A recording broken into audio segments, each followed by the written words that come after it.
నాకు ఓ కవళం పెడతావా అమ్మా? ఇంటికో ముద్ద అడుక్కు తిన్న గుడ్డి దాన్ని నన్ను ముష్టి అడుగుతున్నావు. ఎవరు నాయనా నువ్వు?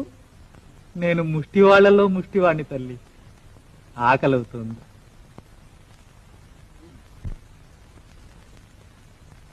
ఈనాటికి నాకు ఒకరికి పెట్టే భాగ్యం ఇచ్చావా తండ్రి?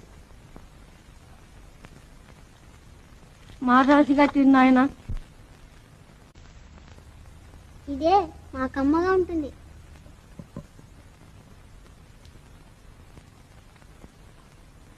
రామా, నువ్వు కూడా తిను.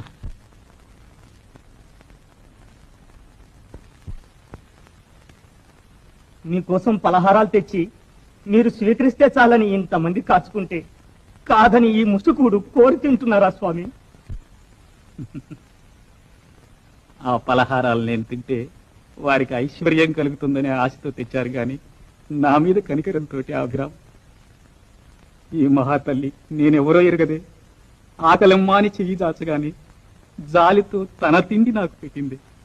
ఇది ముష్టి కూడా అభిరామ్, అమృతం కాదు. ముష్టివాడు అనుకున్నానే.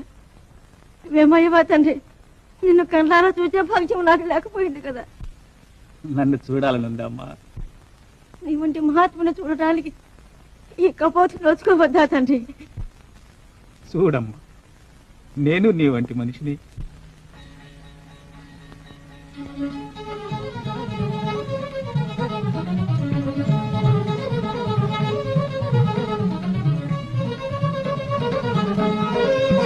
కనపడుతున్నానమ్మా?